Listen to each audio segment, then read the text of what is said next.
Well, I don't know if it's just me, but it feels like there's a change in the air.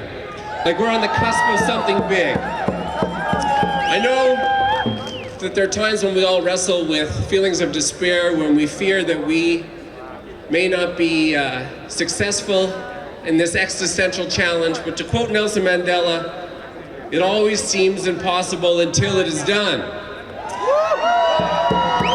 I think we're on the verge of an exciting time. The bad man in Ottawa is gone. Divestment campaigns are gaining momentum. Pipeline proposals are collapsing.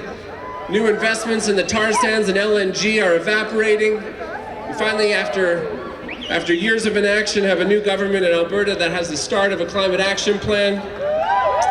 Now, like a lot of you, I was a little nonplussed by the climate policies that the Liberals had in their election platform. But like a lot of you, I've been pleasantly surprised since the election. They seem to be a bit more serious about this.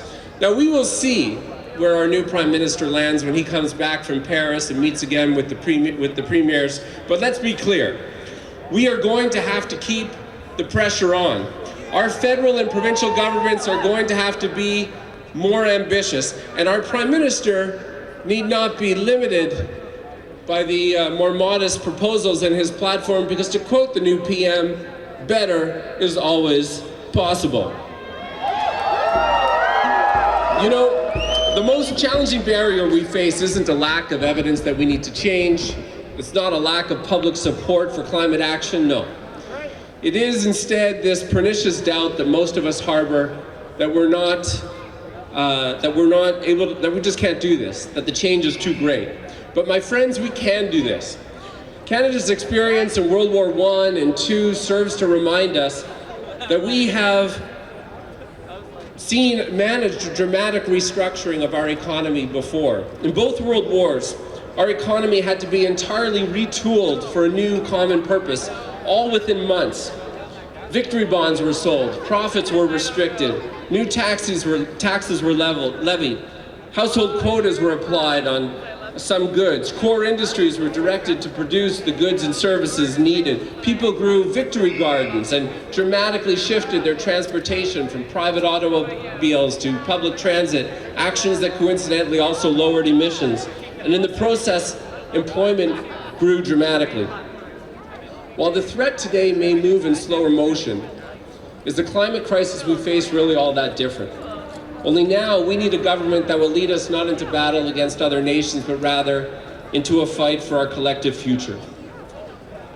How many of you, have you all seen the LEAP Manifesto? Have you signed the LEAP Manifesto? All right. Well, if not, when you go home, join the 30,000 people who have signed it. As the document states, the time for small steps is over. We need to leap. And as we at the Canadian Centre for Policy Alternatives have shown, we can afford the leap. In fact, doing so can be a huge boost to employment and can produce a more just and equitable society.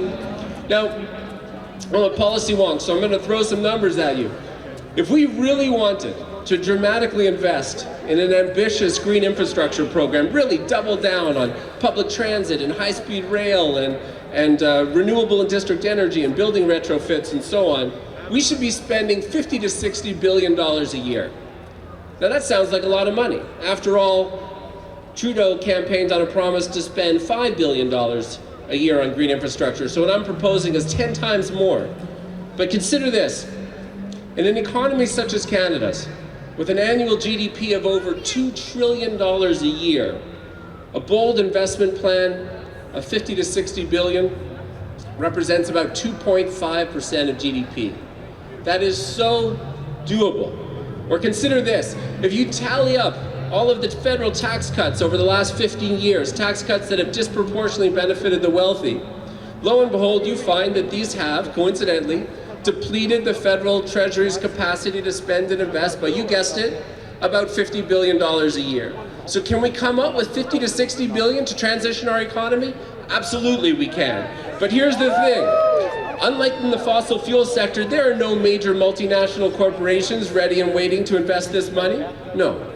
Instead, we have to do this ourselves. We have to raise the revenues and undertake these as public investments, but let there be no mistake, the options for how to raise that money are many. The LEAP Manifesto and the CCPA and our work have shown that financial transaction taxes, inheritance taxes, raising resource royalties, higher taxes on upper income people and corporations, an escalating progressive carbon tax. The options are many. Can we do that? Absolutely we can. The challenges we face aren't a lack of money or a lack of technology or a lack of policy solutions. We know how to do this, and we know where the money is, and we know that the future that we want will have more justice and more jobs. What's lacking is the political will in the face of powerful vested interests, but a change is coming. It's in the air. We need to lead. Thank you.